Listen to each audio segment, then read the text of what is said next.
Igreja Cristo é Vida, a sua cidade refúgio. Então vamos ouvir o que o nosso Deus tem a falar conosco nessa noite de quarta-feira. Vamos abrir a Bíblia Sagrada, o Santo Livro, em Gênesis capítulo 12, versículo 6 em diante. E hoje o pastor vai completar a mensagem que iniciou domingo à noite, cujo tema é Entre a casa de Deus e um monturo de lixo.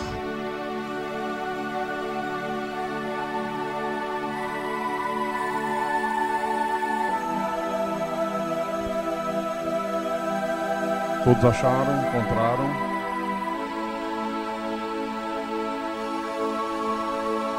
Então vou ler o texto, tá?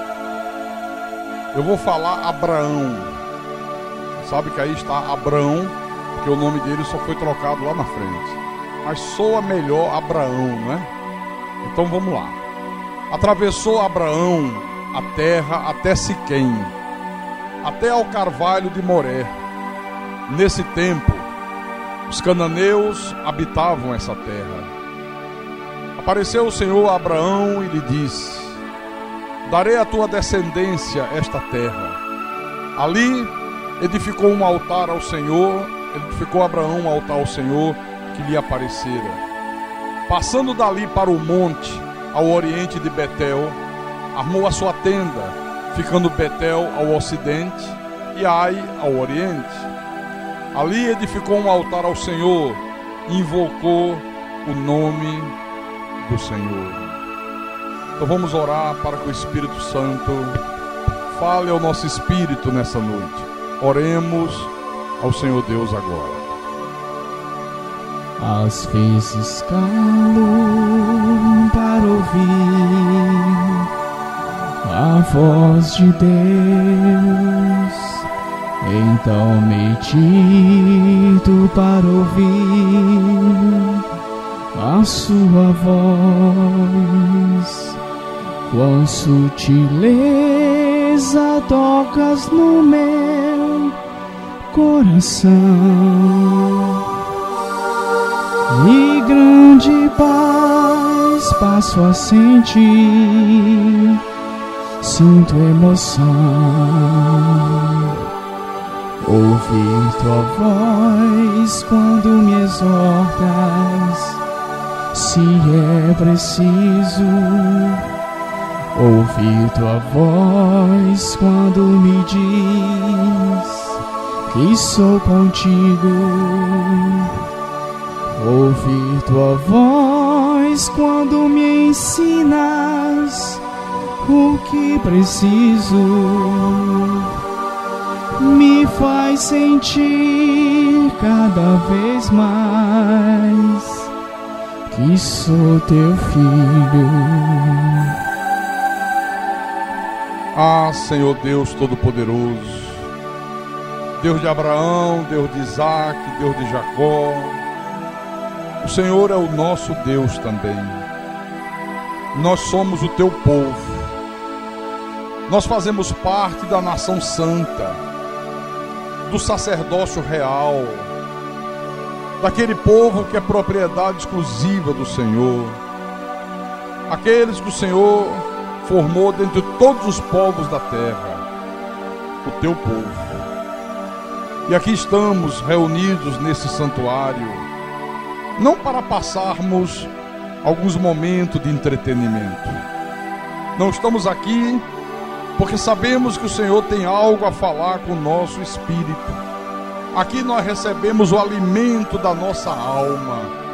Aqui nós fazemos aquilo que Pedro disse que é a coisa mais importante da vida cristã: crescer na graça e no conhecimento de Jesus Cristo. Então fala-nos nessa noite. Fala, meu Deus, aos teus escolhidos, às tuas ovelhas. Muitos vieram para cá depois de um dia exaustivo de trabalho, cansativo, estafante, estressante. Mas quando nós buscamos em primeiro lugar o teu reino e a tua justiça, as nossas forças se renovam como águias. Quando nós buscamos, em primeiro lugar, o reino de Deus e a justiça de Deus, o Senhor nos fortalece e o Senhor acrescenta à nossa vida tudo aquilo que nós necessitamos. E por isso nós estamos aqui, meu Deus. Porque nada é mais precioso para nossas vidas do que buscar o Teu reino, em primeiro lugar do que qualquer outra coisa nesta terra. Usa-me como Teu pastor, como Teu servo. Dá-me a inspiração, a capacidade para que eu possa proclamar a Tua palavra, mas não proclamar a Tua palavra da maneira que muitos a têm feito. Uma palavra proclamada misturada com paganismo, com misticismo, com doutrinas de homens, com ensinos de demônios, com fábulas de velhas caducas, a ponto da palavra se diluir totalmente. Mas que eu possa pregar a Tua palavra com verdade, para que o Teu nome seja exaltado e glorificado, e para que o Teu povo cresça na Tua graça e no Teu conhecimento. Eu te peço em nome de Jesus, em nome do Senhor, e todos aqueles que creem, digam amém e amém. Diga graças a Deus. Então, meus irmãos amados, minhas irmãs em Cristo, nós vimos aqui no domingo à noite que Abraão saiu da sua terra, saiu da sua parentela, saiu da casa de seu pai, e ele foi para uma terra que nem ele sabia que terra era essa, e muito menos onde essa terra ficava. Porque Deus disse: sai e vai para uma terra que eu te mostrarei, eu vou te mostrar. Então, isto aqui é o justo viverá pela fé. Isso aqui é aquilo que Jesus ensinou lá na frente. As minhas ovelhas ouvem a minha voz, obedecem, né? Eu as conheço e elas me seguem. Para aqueles que creem na mentira do livre-arbítrio, isso aqui é um verdadeiro soco no estômago. Para quem crê no livre-arbítrio. Porque que livre-arbítrio teve Abraão nessa oportunidade aqui? Nenhum. Deus não fez uma proposta a Abraão. Deus deu uma ordem imperiosa a Abraão. Por isso que esse Abraão aqui não poderia ter tido outra atitude, a não ser essa que ele teve: obedeceu prontamente a Deus. Então ele sai da sua terra, conforme Deus lhe havia ordenado, e quando chega lá na frente, ele arma a sua tenda e ele edifica um altar a Deus entre duas cidades, a cidade de Betel e a cidade de Ai. Eu disse aqui domingo à noite que o nome dessas duas cidades tem um significado muito importante. Betel quer dizer a casa de Deus, Ai quer dizer ruína, quer dizer um monturo de lixo. E esse é o grande conflito que todos nós enfrentamos ao longo da nossa vida. Olha, ao longo da nossa vida, nós sempre estaremos dentro dessa batalha, dentro desse conflito. Ou nós caminhamos em direção a Betel, a casa de Deus, ou nós caminhamos em direção a Ai, um monturo de lixo. É nessa hora que a batalha entre o bem e o mal acontece. É nesse momento aqui. E eu disse, e vou repetir, a estratégia do diabo é usar de todos os meios, através dos seus ministros, através dos seus filhos, né, para induzir o povo de Deus, os eleitos de Deus, a caminhar na direção de um monturo de lixo. E fazer o povo de Deus acreditar que estão caminhando na direção da casa de Deus. Quantas milhões de pessoas estão aí fora, caminhando para um monturo de lixo. Algumas já estão em cima desse monturo, imaginando que estão caminhando em direção à casa de Deus. A Bíblia está cheia de exemplos que mostram que isso sempre foi assim desde o princípio do mundo.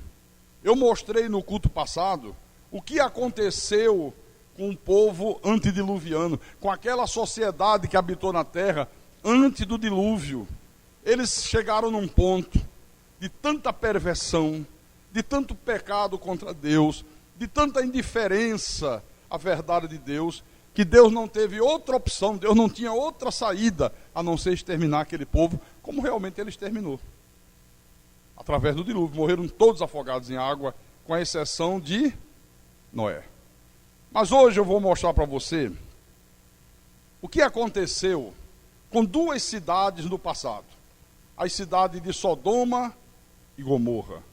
Duas cidades onde o povo naquela época estava atolado até o pescoço na podridão do pecado.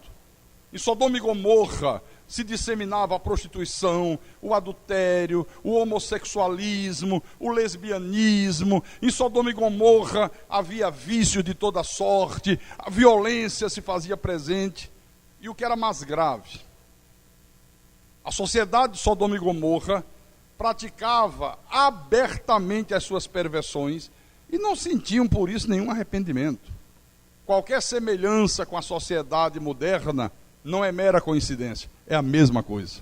É exatamente a mesma coisa. Nunca se viu praticar tantas perversões como nessa sociedade podre que nós vivemos. E você não vê as pessoas sentirem nenhum arrependimento. Absolutamente nenhum. Eu queria que você abrisse tua Bíblia no livro do profeta Isaías, no capítulo 3, versículo 9. Olha o que diz aqui o Espírito Santo. O aspecto do seu rosto testifica contra eles. E, como Sodoma, publicam o seu pecado e não o encobrem. Ai da sua alma, porque fazem mal a si mesmo. Publicam o seu pecado, fazem questão de anunciar o mal que eles praticam. E não sentem por isso nenhum arrependimento, né? Não sentem nada, não encobre o pecado. Mas adiante no livro de Jeremias, capítulo 23, versículo 14, o nosso Deus diz assim: mas nos profetas de Jerusalém vejo coisa horrenda, cometem adultérios, andam com falsidade e fortalecem as mãos dos malfeitores, para que não se convertam cada um da sua maldade. Todos eles se tornaram para mim como Sodoma, e os moradores de Jerusalém como Gomorra. Olha, irmãos, mais uma vez, diante de um cenário tão terrível como esse aqui, Deus não tinha outra alternativa a não ser exterminar todo aquele povo, toda aquela sociedade. Deus não tinha outra alternativa. Eu vou mostrar isso para você. Olha, no livro de Gênesis, capítulo 18, vamos lá. Gênesis capítulo 18, versículo 16 em diante, diz assim: tendo se levantado dali aqueles homens, que eram anjos de Deus, olharam para Sodoma, e Abraão ia com eles para os encaminhar.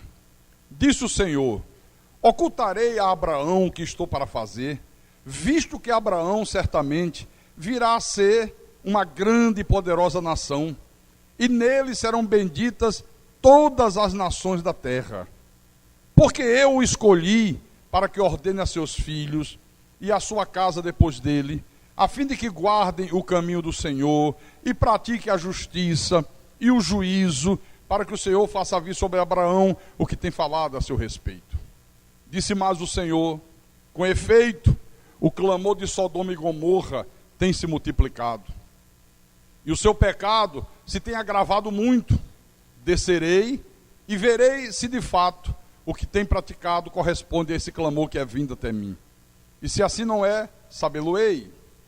Versículo 22. Então partiram dali aqueles homens e foram para Sodoma. Porém Abraão permaneceu ainda na presença do Senhor. E aproximando-se a ele, disse: destruirás o justo com o ímpio? Abraão se aproxima de Deus e faz uma pergunta: Senhor, o Senhor vai destruir o justo com o ímpio? Se houver porventura 50 justos na cidade, destruirás ainda assim, e não pouparás o lugar por amor dos 50 justos que nela se encontram? Longe de ti o fazeres tal coisa, matares o justo com o ímpio, como se o justo fosse igual ao ímpio. Longe de ti, não fará justiça o juiz de toda a terra. Esse foi o argumento de Abraão. Abraão intercedendo diante de Deus. Então disse o Senhor: se eu achar em Sodoma 50 justos dentro da cidade, pouparei a cidade toda por amor deles. Quantas vezes uma família é poupada, porque dentro daquela família tem uma mulher justa, tem um homem justo, tem alguém que é justo aos olhos de Deus, e por amor àquela pessoa justa, Deus não destrói o outro que é ímpio. Às vezes um marido mau, rebelde, déspota, mau caráter, cafajeste, e Deus não destrói de imediato aquele marido por amor à esposa que é justa aos olhos de Deus. E Deus mantém aquela casa. Está aqui, ó. No versículo 27, Abraão viu que não tinha 50 justos. Aí ele insistiu com Deus: eis que me atrevo a falar ao Senhor, eu que sou pó e cinza. Na hipótese de faltarem 5 para 50 justos, destruirás por isso toda a cidade? E Deus respondeu: não a destruirei, se eu achar ali 45 justos. Abraão pensou e disse: rapaz, eu conheço a turma toda. Olha, não vai dar para juntar 45 justos. Vai ser difícil. Vai ser muito difícil. Aí ele pensou mais uma vez e disse: não dá não. Versículo 29.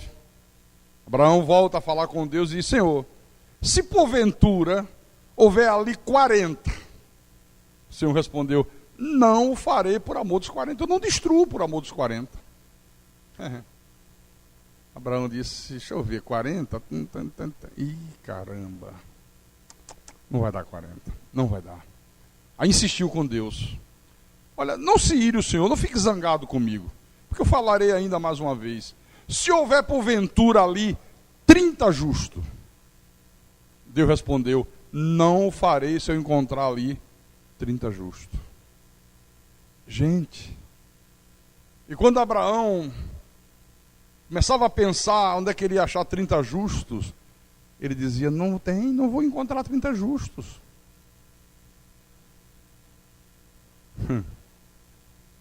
Mas ele continuou a falar com Deus. Eis que me atrevi a falar ao Senhor mais uma vez, né? Se porventura houver ali 20. Deus disse: tudo bem, Abraão, se houver 20 justos, eu não vou destruir a cidade por amor dos 20. Aí na hora de tirar a prova dos 9, Abraão diz: nem 20 eu estou conseguindo reunir. Estou pensando aqui em fulano, Beltrano, não arranjo 20 justos. Vou insistir com Deus, Deus vai ficar zangado, mas eu vou tentar. No versículo 32, Abraão disse mais uma vez: não se ire o Senhor, se lhe falo somente mais esta vez. Se porventura houver ali 10 pessoas justas. Aí Deus respondeu: não a destruirei por amor dos 10. Tendo cessado de falar, Abraão retirou-se o Senhor. E Abraão voltou para o seu lugar. Abraão disse: a coisa está preta. Nem 10 eu consigo. Você sabe o que é que me lembra isso aqui? Jesus disse assim: muitos são chamados, poucos os escolhidos. Irmãos, quando Jesus diz que poucos são os escolhidos, é porque poucos são poucos. Eu vejo nisso aqui uma fotografia da igreja de Jesus hoje. Muito oba-oba, muita gente se dizendo crente, muita gente se dizendo convertido, muita gente se dizendo salvo. Mas se botar para fazer a prova dos 9, é difícil encontrar os salvos. É difícil encontrar os convertidos. a mesma dificuldade que Abraão teve nessa ocasião aqui. Porque é uma coisa tão interessante. Porque Ló morava aqui nessas cidades. Se apenas a família de Ló tivesse crido em Deus, bastaria a família de Ló ter vivido uma vida reta aos olhos de Deus e toda a cidade teria sido salva. Mas somente Ló cria. Somente Ló era justo aos olhos de Deus. Somente Ló e mais ninguém. Aqui, olha, no versículo do capítulo 19, versículo 12. Então disseram os homens a Ló: tens aqui alguém mais dos teus? Genro e teus filhos e tuas filhas? Quantos tens na cidade? Faz-os sair deste lugar. Pois vamos destruir este lugar, porque o seu clamor se tem aumentado, chegando até a presença do Senhor, e o Senhor nos enviou a destruí-lo. Então saiu Ló e falou aos seus genros, os que estavam para casar com suas filhas, e disse: levantai-vos, saí deste lugar, porque o Senhor há de destruir a cidade. Acharam, porém, que ele gracejava com eles. Ao amanhecer, apertaram os anjos com Ló, dizendo: levanta-te, toma tua mulher e tuas 2 filhas, que aqui se encontram, para que não pereças no castigo da cidade. No versículo 16, como porém se demorasse, pegaram os homens pela mão a ele, a sua mulher e as 2 filhas, sendo-lhe o Senhor misericordioso, e o tiraram e o puseram fora da cidade. Havendo-os levado fora, disse um deles: livra-te, salva a tua vida, não olhes para trás, nem pares em toda a campina, foge para o monte, para que não pereças. Isso é impressionante, não é?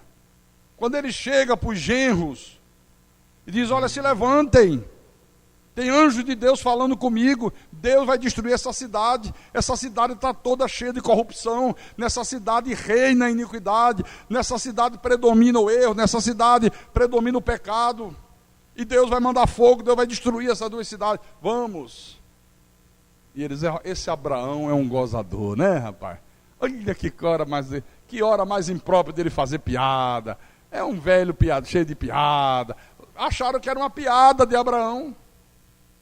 Acharam que Abraão estava fazendo graça. Não deram a mínima. Não acreditaram.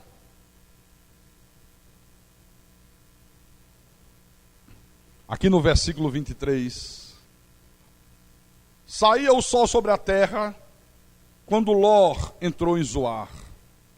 Então fez o Senhor chover enxofre e fogo da parte do Senhor sobre Sodoma e Gomorra. Olha, saía sol, era um dia lindo, um dia bonito. A turma deve ter se levantado: oh, dia maravilhoso, que sol espetacular, vamos para a praia do futuro, vamos tomar um banho na lagoa não sei da onde, da banana não sei de quem.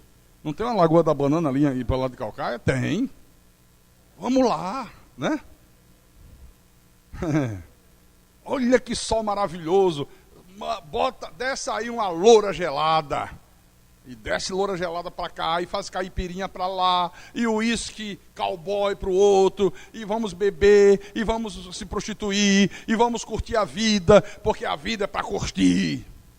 Vamos viver a vida. O que aconteceu? Quando eles menos esperavam, Deus fez chover enxofre e fogo sobre essas 2 cidades, e subverteu aquelas cidades, e toda a campina, e todos os moradores das cidades, e o que nascia na terra. E a mulher de Ló olhou para trás, e converteu-se numa estátua de sal. Nem a mulher de Ló escapou, meu querido.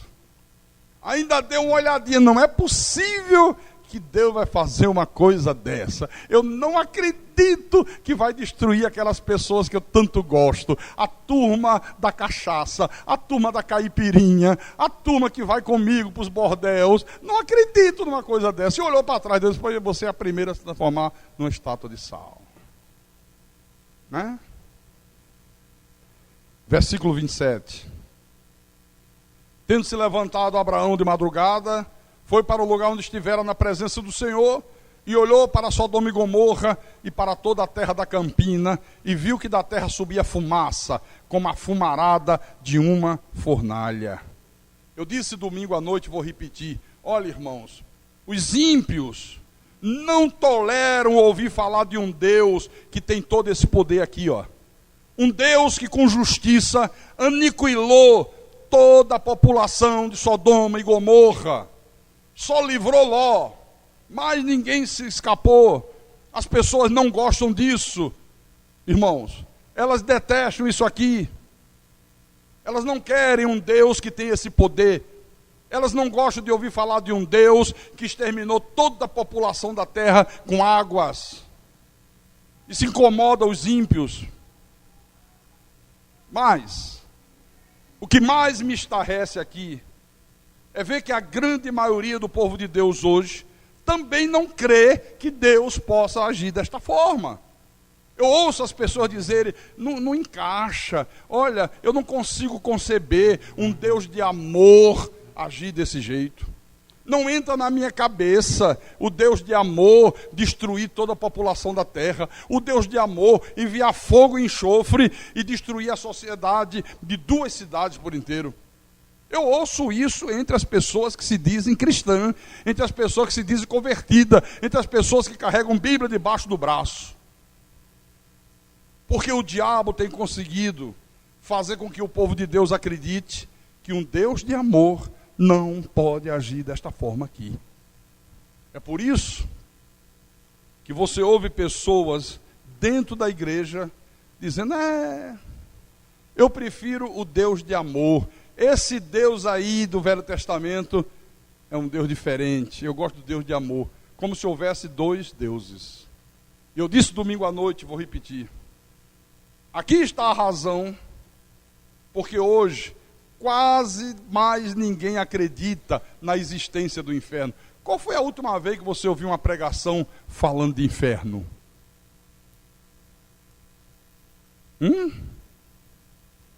Por que não se prega mais sobre inferno? Por que não se acredita em inferno? As pessoas estão dentro das igrejas e elas não conseguem conceber que a maioria das pessoas que habitam essa terra são filhas do diabo. É aquela 1/3 parte dos anjos que acompanhou Lúcifer na sua rebelião contra Deus e que a partir de Caim, Deus permitiu que eles assumissem um corpo de carne. Eles foram postos nesse mundo para tropeçarem na palavra, para serem desobedientes, para que Deus possa manifestar neles a sua ira, dar a conhecer o seu poder. Paulo disse, são vasos de ira preparados para perdição. Não se acredita nisso? Por isso que o catolicismo conseguiu criar com muita facilidade a falsa doutrina do purgatório.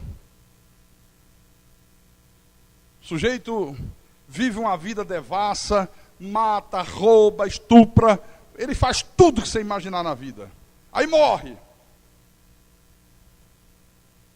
Aí chama o padre. Aí a família reunida, os vizinhos, os amigos, todo mundo. Aí o padre joga uma água benta no caixão e diz, fiquem tranquilos, porque não presta, é um lixo. Só fazia coisa errada. Mas dê graças a Deus, porque agora ele está nos braços do Pai. E fica todo mundo feliz.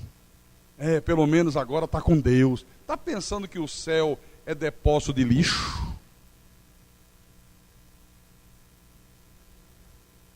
E quando chama um pastor?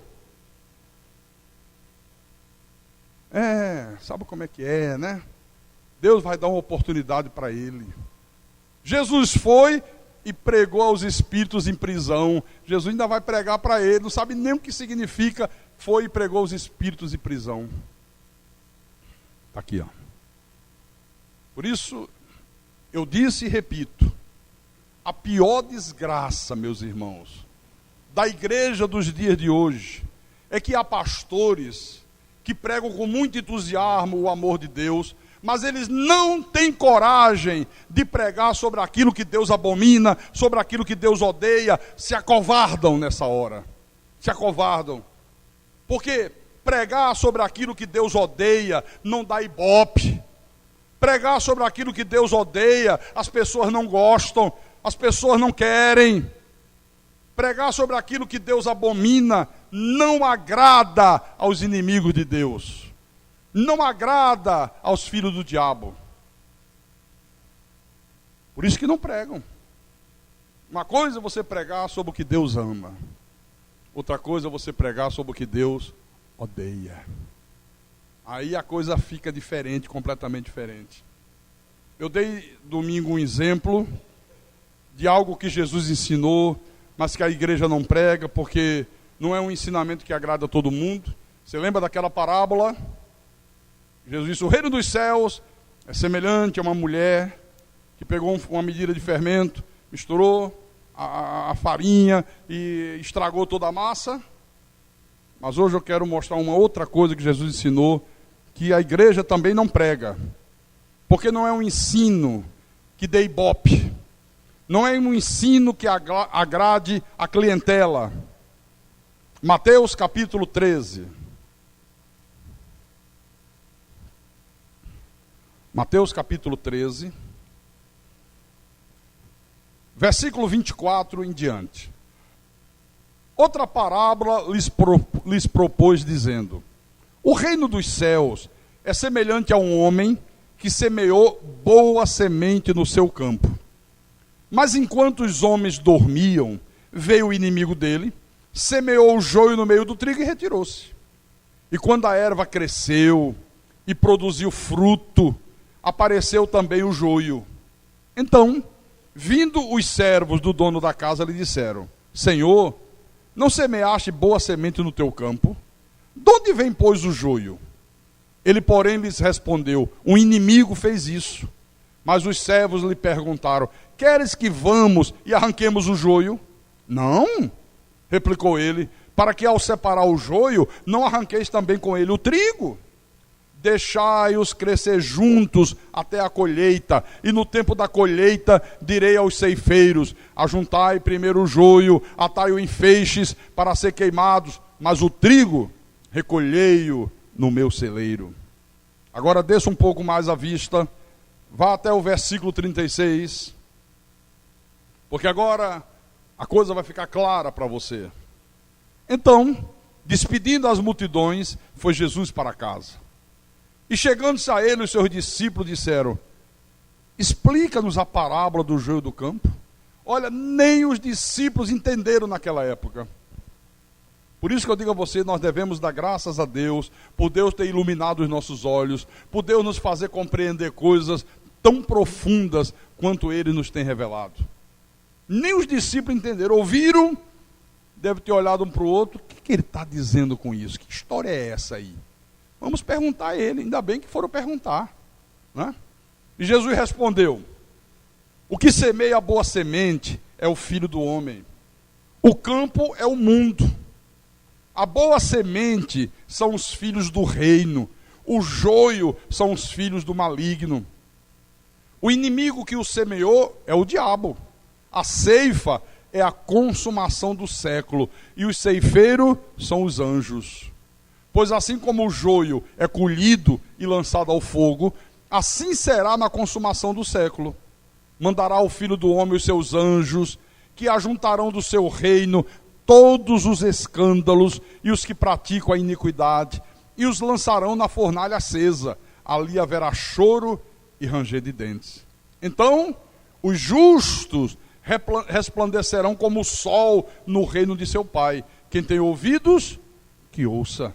Olha aqui, irmãos, aqui está uma verdade que a igreja tem ignorado completamente, porque não é popular pregar isso aqui.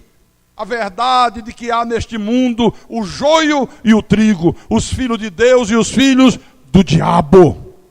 A igreja diz: não, todos são filhos do diabo. No dia que aceita Jesus, se transforma em filho de Deus. A igreja diz: não, todo mundo é cabrito. Quando aceita Jesus, se transforma em ovelha. Está pensando que Deus é cirurgião plástico? É cabrito, aí no dia que aceita, Deus vai: vem cá, cabritinho, vamos fazer uma cirurgia plástica legal aqui. Ou agora virou uma ovelhinha bonita. Onde está isso aqui na Bíblia? Não é isso. Não existe isso. Quem é filho de Deus, irmão, é filho de Deus desde antes da fundação do mundo. Porque Deus primeiro criou os seus filhos nos céus, a sua imagem, a sua semelhança, como seres espirituais. Ele predestinou os seus filhos para serem a imagem do seu filho, Jesus, para ter um corpo de carne, como o filho dele, que é um corpo de carne. O pecado de Adão nos matou, mas aí Deus veio com um poder imenso e nos deu vida outra vez. E tão indignado Deus ficou com aquilo que o diabo fez lá no Éden, enganando Adão e Eva, induzindo Adão e Eva à desobediência, que Deus disse: olha, pois agora eu vou mostrar para vocês a minha ira e o meu poder. Vocês vão ver que eu sou o Todo-Poderoso. Vocês vão perceber que nenhum dos meus planos pode ser frustrado. Vocês pensam que frustraram os meus planos? Vocês pensam que mataram os meus filhos de uma vez para sempre? Que eles agora estão todos lançados no inferno? Estão redondamente enganados. Eu vou dar vida a cada um deles e vou fazer mais. Vou permitir que vocês assumam um corpo de carne semelhante ao deles. Vocês vão habitar no mesmo mundo, vocês vão ouvir a mesma palavra, mas vocês não terão o mesmo privilégio que eles terão. A eles eu darei vida outra vez, cada um no seu tempo, mas vocês eu lançarei no inferno na consumação dos séculos. Então, nesta parábola, a boa semente são os filhos de Deus, são os eleitos, são aqueles que Deus predestinou para a salvação. E o joio são os filhos do maligno, anjos decaídos, que assumiram um corpo de carne, semelhante ao dos filhos de Deus, a partir de Caim. A partir de Caim passou a haver nesse mundo as duas sementes, as duas descendências. Passou a haver nesse mundo o joio e o trigo, as ovelhas, os cabritos, filhos benditos, filhos malditos, filhos de Deus e filhos do diabo. Olha, observe na tua Bíblia que Jesus diz que o campo é o mundo. Aqui nessa parábola o campo é o mundo. E assim como Deus colocou a boa semente nesse mundo, veio Satanás e semeou o joio, que é uma falsificação do verdadeiro. O joio é uma falsificação do verdadeiro. Olha, segura um pouco aí. Abra em 2 aos Coríntios. Segunda Epístola de Paulo aos Coríntios. Capítulo 11, versículo 26. Paulo está dando um testemunho da sua vida, do que ele passou, do que ele sofreu.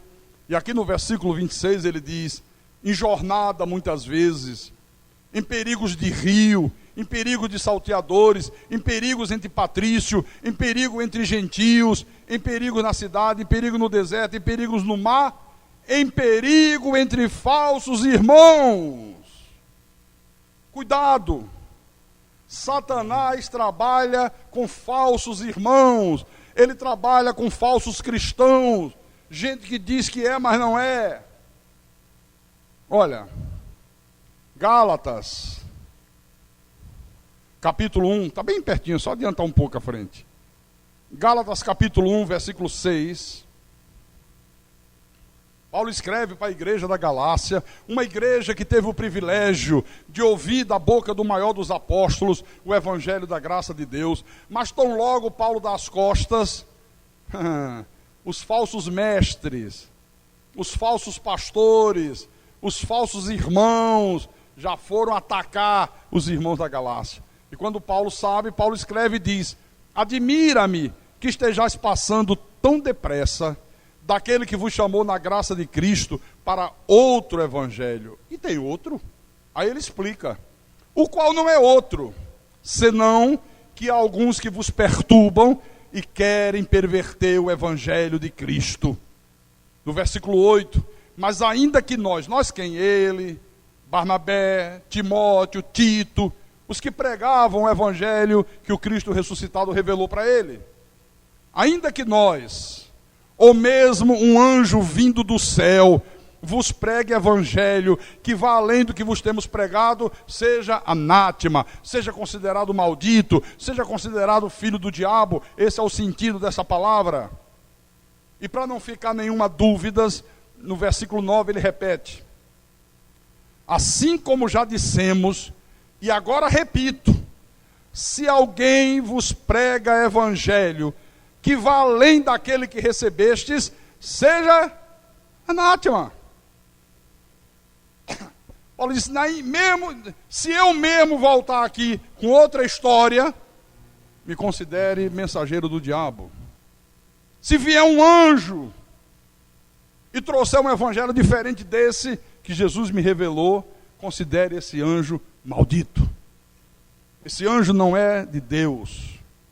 Então veja, os falsos irmãos, eles não creem no evangelho de Jesus, eles creem no evangelho pervertido, e eles querem induzir o povo de Deus a crerem nessa mesma mentira, a crerem nessa mesma perversão.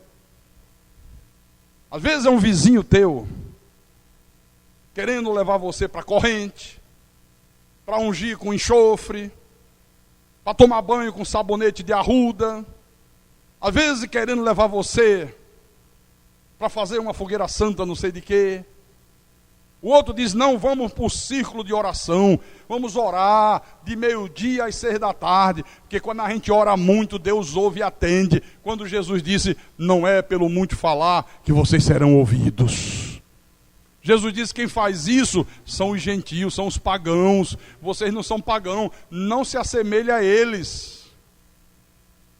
Me mostra aqui na Bíblia uma única oração que passe de 1 minuto. Eu nunca achei. Nunca achei uma oração que passasse de 1 minuto. E Deus ouviu todas elas. Aleluia. Amém?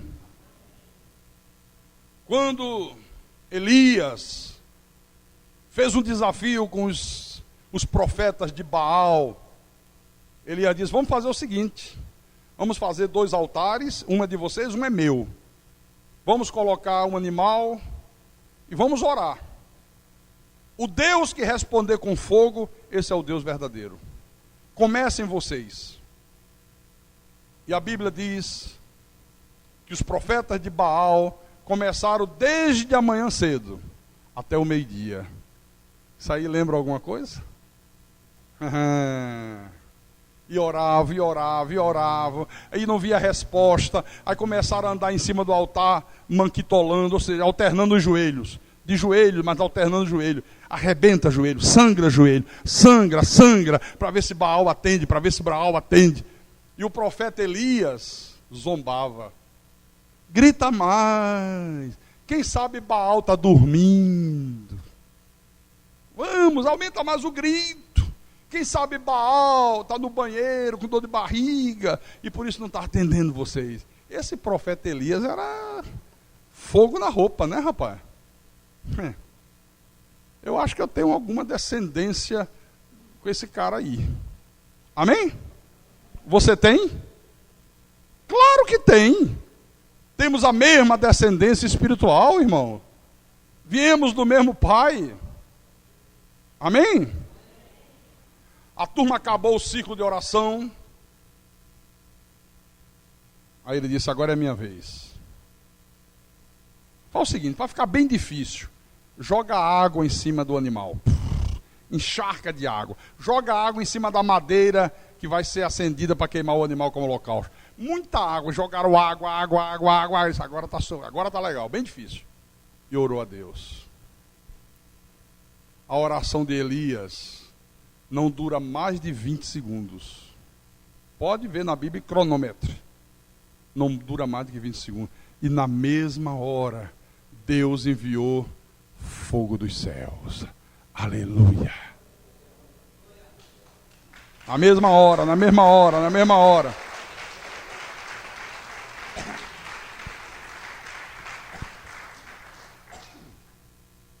Como é que o falso evangelho ensina? Orar muito. Vigília de 11 da noite às 5 da manhã. Vigilhão, né? Ai. E vai com vigilhão e tudo para o inferno, né? Esse é o problema. Não, Faz uma corrente, 12 semanas. Você vai ver se Deus não... Faz um jejum até se arrebentar todo. Esse é o evangelho pervertido que Paulo denunciou aqui. E aqueles que creem no evangelho pervertido e ouvem a verdade e continuam no erro, eles trabalham diuturnamente para fazer você crer na mesma mentira que eles creem. Essa é a estratégia do diabo. Em Apocalipse capítulo 2, versículo 8 e 9. Ao anjo da igreja em Esmirna escreve: estas coisas diz o primeiro e o último, que esteve morto e tornou a viver. Quer dizer, quem está falando é Jesus, o único e soberano Deus. Aí ele diz: conheço a tua tribulação, a tua pobreza, mas tu és rico, e a blasfêmia dos que a si mesmos se declaram judeus e não são, sendo antes sinagoga de Satanás. Olha, Deus aqui está mostrando a obra-prima de Satanás, a falsa igreja, os falsos irmãos, o falso evangelho, os falsos pastores. O problema é que os falsos irmãos, os falsos cristãos, são muito parecidos com os cristãos verdadeiros. A única diferença é que eles não nasceram de novo, é que eles não conseguem produzir frutos para arrependimento, não conseguem. E outra coisa,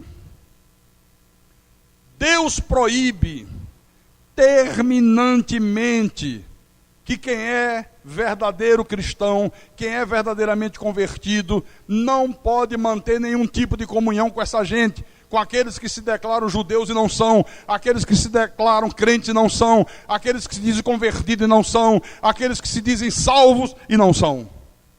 Pastor, mas Deus proíbe isso? Na minha Bíblia proíbe.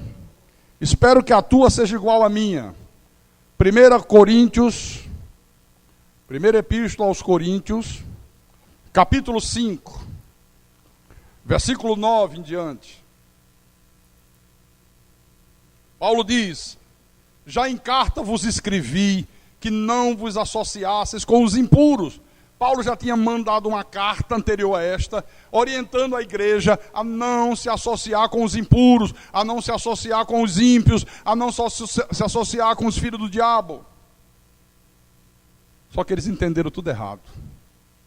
Eles entenderam que não era mais para ter amizade com o vizinho incrédulo, que não era mais para ter amizade com um colega de trabalho que não é convertido, que não era mais para manter comunhão com a família incrédula, com os pais incrédulos. Foi isso que a igreja entendeu. Até hoje você vê essa barbaridade aí. Aí Paulo tem que escrever essa carta e dizer: não, vocês entenderam errado. Refiro-me com isto, não propriamente aos impuros deste mundo, ou aos avarentos, ou roubadores, ou idólatras. Pois neste caso, vocês teriam de sair do mundo. Vocês iam ter que morar na lua. Nós convivemos todos os dias com pessoas assim. Na rua, no local de trabalho, no colégio, na faculdade. Gente que, olha, está caída na lama do pecado. Mas é por isso que Jesus disse que nós somos o sal da terra. Que nós somos a luz do mundo. Temos que conviver. Conviver não para viver o mesmo tipo de vida que eles vivem. Não para fazer as coisas que eles fazem. Mas conviver para levá-los à palavra da verdade. Porque se eles forem ovelha de Jesus, eles ouvirão a verdade e se converterão a ela. Aí Paulo explica: mas agora vos escrevo que não vos associeis com alguém que, dizendo-se irmão em Cristo, que dizendo-se crente, for impuro, ou avarento, ou idólatra, ou maldizente, quer dizer, fofoqueiro, ou beberrão, pé de cana, ou roubador, com esse tal nem ainda comais, pois com que direito haveria eu de julgar os de fora? Não julgai vós os de dentro? Os de fora, porém, Deus os julgará. expulsais, pois, de entre vós o malfeitor. Como é que eu posso julgar os de fora? Como é que eu posso julgar uma pessoa que está lá fora se drogando, bebendo, se prostituindo, fazendo tudo que você imaginar de perversidade, de iniquidade, se aquela pessoa está morta em delitos e pecados?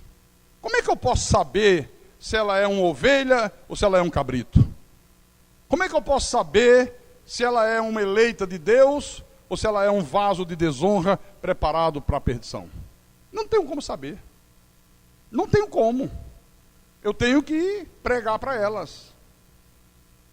Agora, se o sujeito está dentro da igreja, ouvindo a palavra de Deus, ouvindo a palavra da verdade, se dizendo crente, se dizendo convertido, se dizendo nascido de novo, aqui ó, e você olha para o cara e o cara é um impuro, cheio de impurezas na vida, não pode ver uma mulher que devora a mulher com os olhos. Olha, pense numa coisa que eu odeio, é homem safado, dentro da igreja. Fora da igreja é normal. Fora da igreja não censuro não, porque eles estão mortos deles de pecado. Agora, uma pessoa dentro da igreja, ouvindo a palavra de Deus, conhecendo a verdade sagrada e dando em cima da mulher do outro, não pode ver um rabo de saia que os olhinhos brilham. E tem mulher que faz a mesma coisa, está aqui, ó. Avarento, apegado aos bens materiais, gente que faz do dinheiro o seu Deus,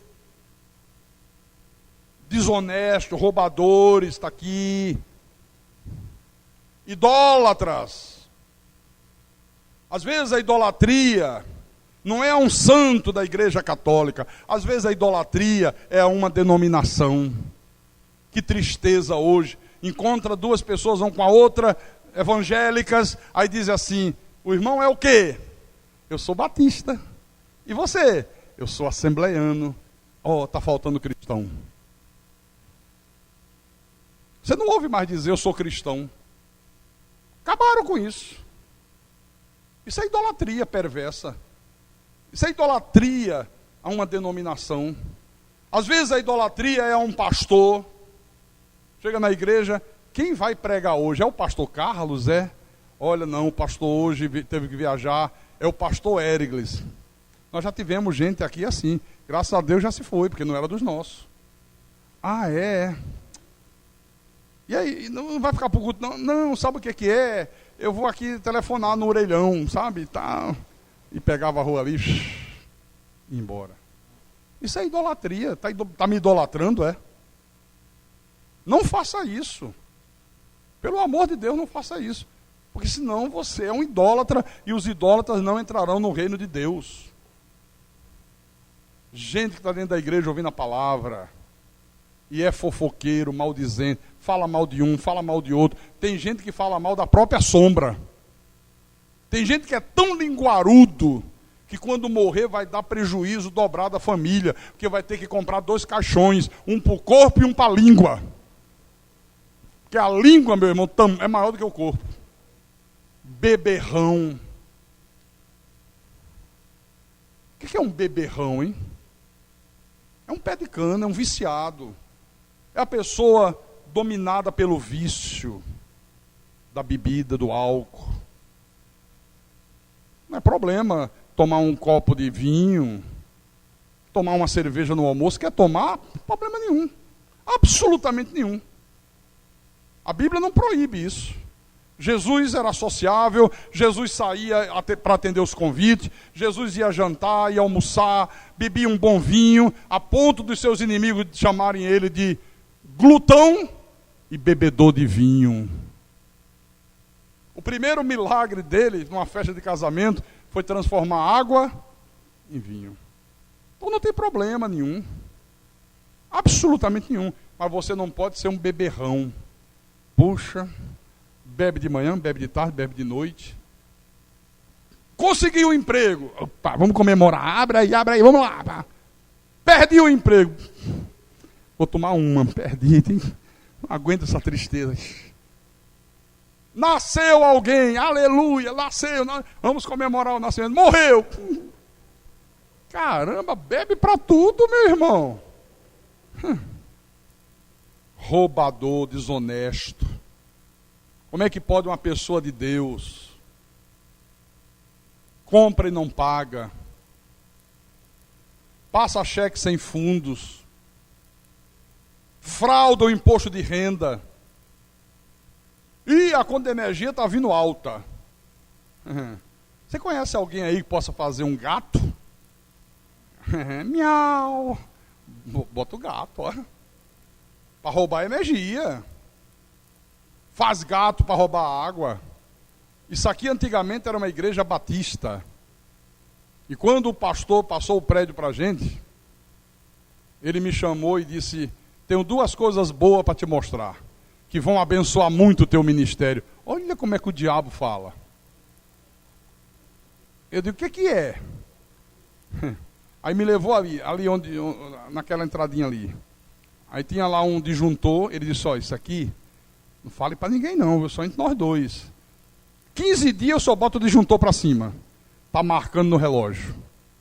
Completou 15 dias, o senhor desliga. A energia entra sem cobrar. Eu quase caí duro. Olhei para ele assim e digo: não acredito. Que bênção. Aí eu digo: qual é a segunda bênção? Essa segunda é ali fora. Aí chegou ali fora e ele disse: olha, o senhor chega aqui no meio fio da rua. Aí o senhor vai contar aí eu não lembro quantos passos. Pode mandar cavar aqui. Tem um negocinho de areia, né? Você tira essa areia, aí apareceu a torneira. O senhor gira para o lado direito, 15 dias, a água entra, o relógio está marcando. Depois o senhor fecha. Os outros 15 dias, a água entra de graça. Eu digo que você tem 24 horas para tirar tudo isso aqui, senão eu vou chamar a polícia. Você tem 24... Não, mas ele rouba, o problema deles. E porque eles roubam, eu vou roubar também? E tirou mesmo, meu querido. Eu digo: ou você tira, ou eu vou denunciar. O que é que Deus está dizendo? Não te associe com alguém que, se dizendo irmão, praticar essas coisas. Não é crente, não é convertido, não é de Jesus, é filho do diabo. É filho do diabo, não tenham nenhuma dúvida quanto a isso. Então, você pode ser um pastor, você pode ser um diácono, você pode ser um ministro de louvor, um fiel dizimista, mas se você não mostra fruto de um novo nascimento, você é joio, você não é trigo. Essa é a verdade da Bíblia. Você pode ser um pentecostal cheio de fogo, se dizendo cheio de unção, mas se você não nasceu de novo, você não é salvo. Você está condenado ao lago de fogo e enxofre. E vou dizer mais: não basta gritar aleluia, não basta ficar falando línguas ininteligíveis que eles chamam de línguas estranhas. Não basta ser católico e receber a hóstia, se confessar com o padre. Não basta. É preciso ter um encontro com Deus, senão você não é salvo. Você que está me ouvindo pela rádio, você não é salvo se você não teve um encontro com Deus. Aqui, olha, 1 Coríntios, capítulo 6, versículo 9, só virar a página. Paulo diz: ou não sabeis que os injustos não herdarão o reino de Deus? Quem são os injustos? Ele vai dizer: não vos enganeis, nem impuros, nem idólatras, nem adúlteros, nem efeminados. Olha aí a turma gay. Se converta não, bichinho, para ver o que é que vai acontecer com você. Você pensa que essa turma que fez a igreja dos gays de São Paulo, que isso é de Deus? Não, eu sou gay, mas eu creio em Jesus. Parece uma musiquinha que o Tiririca gravou muito tempo atrás, né? Ele é não sei o que, mas é meu amigo. Lembra dessa musiquinha? Eu lembro. Essas porcarias toca que parece que fica aqui presa na gente. Ele é baitola, mas é meu amigo. Não era assim a musiquinha? Ele é viado, mas ele crê em Jesus. Vai pensando.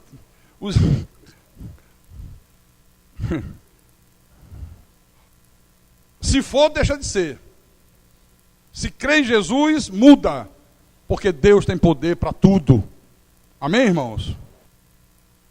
Nem sodomitas, nem ladrões, nem avarentos, nem bêbados, nem maldizentes, nem roubadores herdarão o reino de Deus. Aí no versículo 11, Paulo diz: tais fostes alguns de vós. Olha, todo cristão é ex alguma dessas coisas horríveis aqui. Mas vós vos lavastes, mas fostes santificados, mas fostes justificados em o nome do Senhor Jesus Cristo e no Espírito do nosso Deus. Por isso que ele diz: cuidado com o falso evangelho, pois há alguns que vos perturbam e querem perverter o evangelho de Cristo. Há um falso evangelho aí na praça, que quer perverter a verdade de Deus. Em 1 Timóteo, que estamos aqui perto, capítulo 2, versículo 5, a palavra diz: porquanto há um só Deus. Diga, há um só Deus. E por que a igreja diz que são três, hein? Não, são três: o Deus Pai, o Deus Filho e o Deus Espírito Santo. Não, os três estão juntos, um do lado do outro. Onde está isso aqui na Bíblia? Há um só Deus. E esse Deus único se manifestou como Pai na criação, como Filho na redenção e como Espírito Santo nesses últimos tempos. Não são três pessoas distintas, uma ao lado da outra. São três manifestações de Deus. Há um só Deus e um só mediador entre Deus e os homens, Cristo Jesus, homem.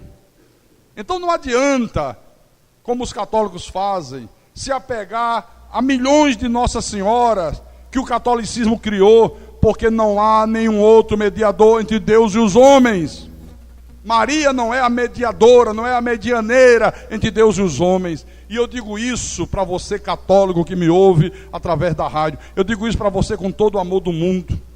Eu não quero ofender você, eu não quero ofender ninguém, mas o evangelho da graça de Deus desmascara esse falso evangelho que é uma ofensa ao Deus bendito. Um falso evangelho onde o padre diz: estão perdoados os teus pecados. É mentira. Estão perdoados coisa nenhuma. Nem o padre, nem o pastor e nenhum outro homem na face da terra pode perdoar pecados. Só Deus pode perdoar pecados.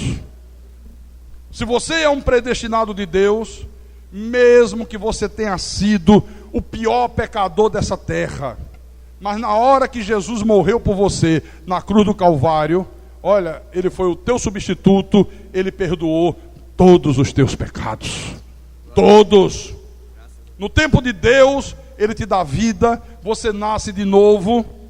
Aí um dia você comete um pecado, porque a Bíblia diz: se alguém disser que não comete pecado, é mentiroso.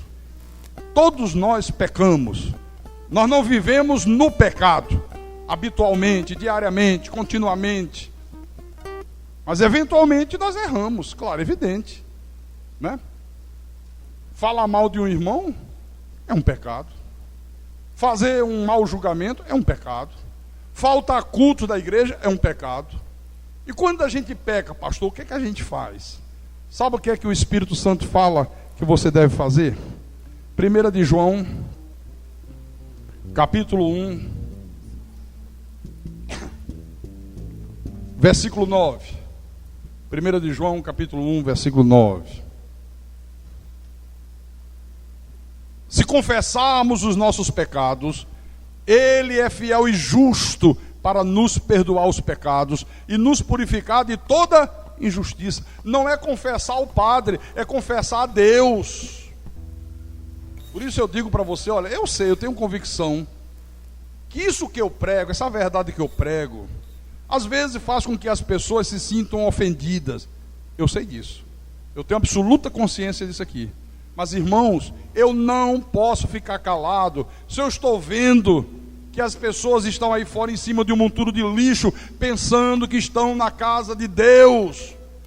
Então eu tenho obrigação como pastor, como profeta de Deus, de dizer que há um só caminho, não existe vários caminhos, e esse caminho único não é através de Maria, não é através de Padre Cícero, não é através de São Francisco, não é através de Buda, não é através dos orixás da Umbanda, do Candomblé. Esse caminho único é somente através de Jesus Cristo, o único e soberano Deus. Não há outro caminho.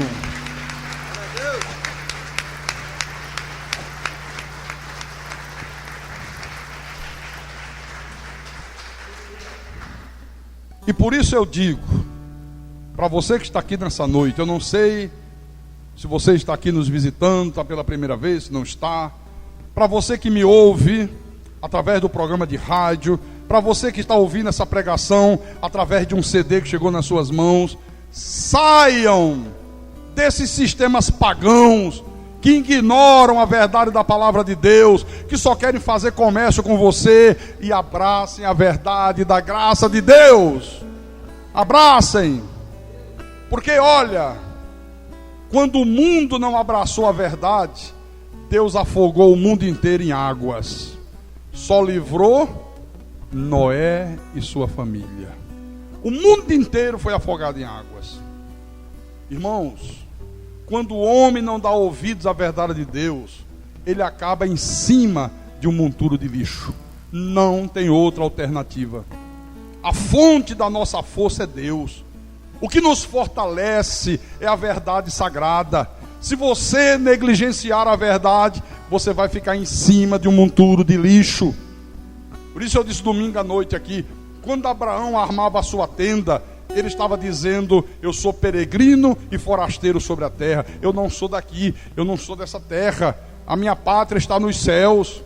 Quando Abraão edificava um altar para Deus, ele estava reconhecendo a soberania de Deus. Ele estava dizendo: eu não tenho livre-arbítrio, eu não tenho vontade própria, eu não tenho planos próprios, a minha vida toda pertence a Ti, nem a minha vida é de mim mesmo. Eu sirvo ao Senhor com todas as minhas forças, com todo o meu coração, com toda a minha alma, com todo o meu entendimento.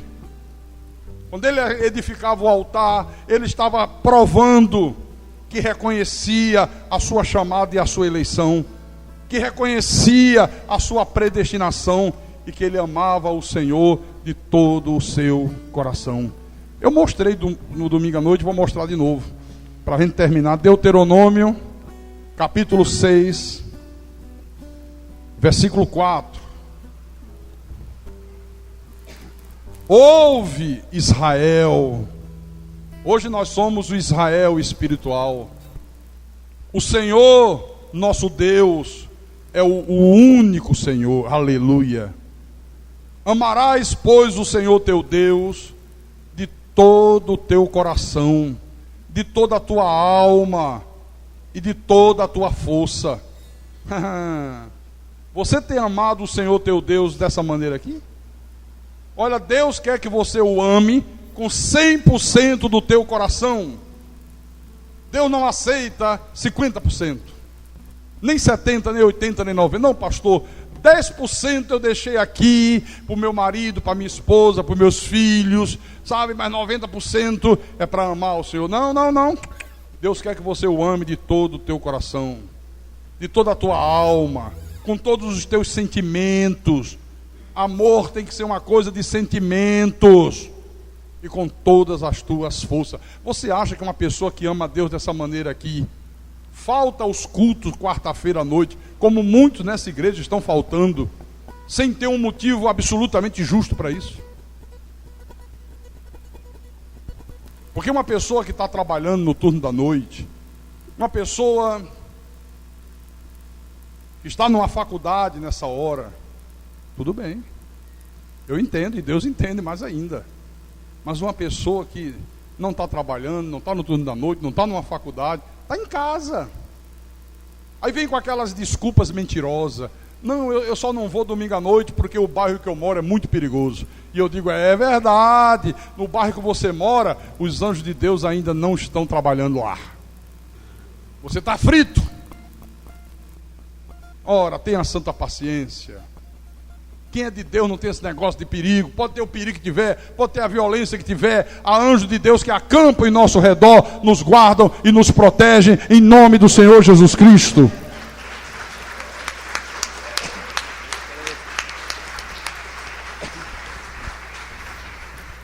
Eu canso de ouvir mentiras. Perdoe minha franqueza. E eu sei quando a pessoa está mentindo. Deus me deu esse dom de identificar quando a pessoa não está falando a verdade.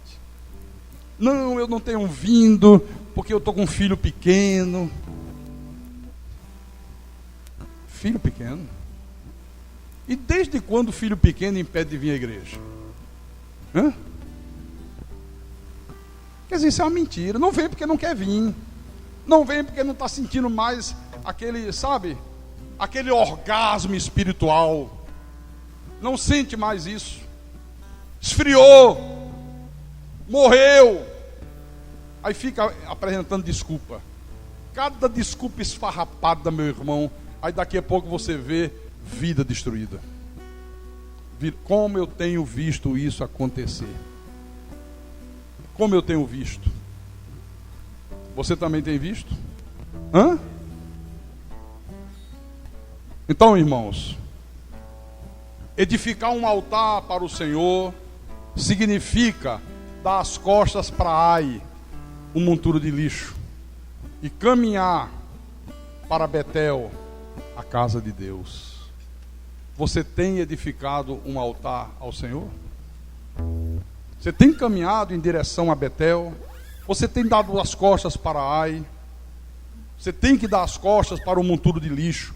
Olha, tire da tua vida, por favor, a cobiça, o ódio, a amargura, a luxúria. Tire da tua vida a impureza, a inveja, o ciúme, a malícia. Tira da tua vida o falso evangelho, o falso pastor, a falsa igreja. Não tem outra alternativa. Ou é a casa de Deus, ou é um monturo de lixo. E tem mais uma coisa que eu quero dizer para você nessa noite. Tem igrejas que têm toda a riqueza material que você possa imaginar. Templos belíssimos, fazem catedrais maravilhosas, tem todo o poder político e financeiro dando respaldo. Mas se essas igrejas estão voltando as costas para a verdade da graça, elas não são igreja de Jesus Cristo, elas são um monte de lixo. Não passam de um monte de lixo, tenha a denominação que tiver.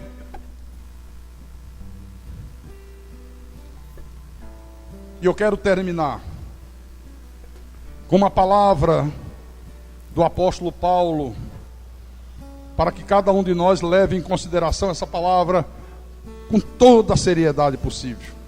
Está lá em Filipenses, capítulo 3, versículo 5 em diante. Preste muita atenção nisso.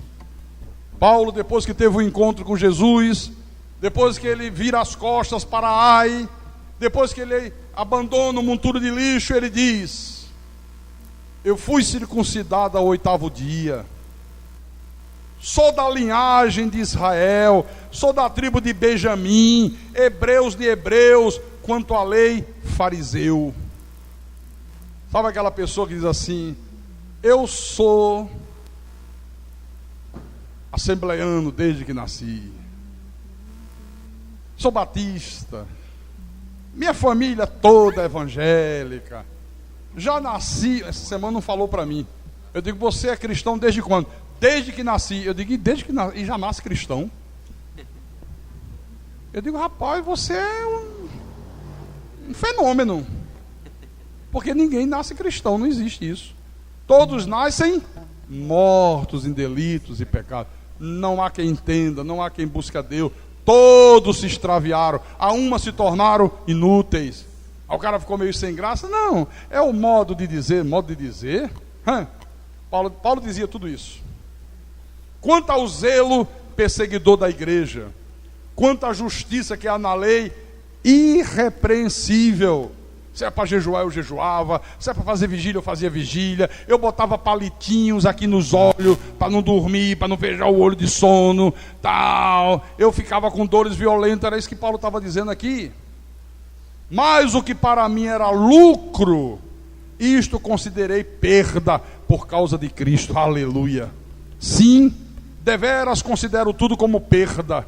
No texto original é esterco. Considero tudo como esterco. Considero tudo como fezes, para ficar mais simpático a palavra. Mas é essa palavra que você pensou que ele disse. Considero tudo como esterco, por causa da sublimidade do conhecimento de Cristo Jesus, meu Senhor, por amor do qual perdi todas as coisas e as considero como refúgio para ganhar a Cristo. Você está vendo aqui? É isso que Paulo estava dizendo. Olha, eu sou hebreu de hebreus, eu tive tudo neste mundo, eu tive fama, eu tive poder, eu era paparicado pelos líderes da religião judaica, a turma batia nos meus ombros. Como é que é, Paulão? Era Paulão. Paulão não, Saulão.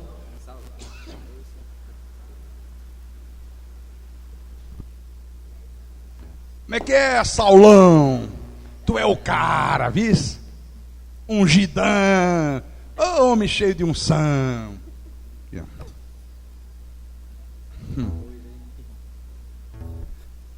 Eu arrebentava com a igreja, eu perseguia os cristãos, porque achava eles um bando de loucos. Eu não acreditava na verdade de Deus que eles anunciavam. Mas tudo isso eu considerei como esterco. Aqui, ó. Paulo está dizendo, tudo isso são fezes. Tudo isso eu lancei fora para ganhar a Cristo. Aleluia, aleluia, aleluia, aleluia.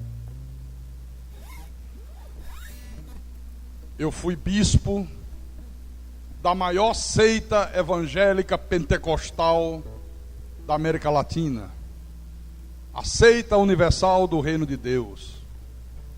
Eu tinha poder, e como tinha, eu tinha fama, eu tinha a glória dos homens, eu morava em mansões, verdade, tinha 2, 3 carrões na minha garagem, ganhava dinheiro que você não faz ideia, eu não tinha como gastar o que eles me davam. Mas hoje eu posso, à semelhança de Paulo, dizer, tudo isso eu considerei fezes, esterco, por causa da sublimidade do conhecimento de Cristo Jesus, o meu Deus, o meu Senhor. Foi por amor à verdade, foi por amor a Jesus que eu perdi todas essas coisas. Olha, e considero tudo isso como fezes, para não dizer outra palavra, para ganhar a Cristo. Irmãos, para quem é de Deus, não há outra alternativa. Eu digo para você, não há. Ou você caminha para Betel, a casa de Deus, ou você caminha para Ai, um monturo de lixo. Onde você está? Você que está aqui nessa noite, você que me ouve através da rádio, onde você está? Você está caminhando para a casa de Deus, ou você está caminhando em cima de um monturo de lixo? Pense, medite, e o Espírito Santo vai acusar a tua consciência. Se você está caminhando em cima de um monturo de lixo, você não consegue mais dormir a partir de hoje. A minha voz vai ficar ecoando dentro da tua cabeça. Você vai querer dormir, não vai conseguir, enquanto você não tomar a atitude de quem é de Deus e virar as costas para Ai e sair correndo para Betel, a casa do Deus bendito. E quem tem ouvidos, que ouça o que o Espírito falou à igreja nessa noite, em nome de Jesus Cristo, para a glória do Deus Todo-Poderoso. Aleluia, aleluia, aleluia.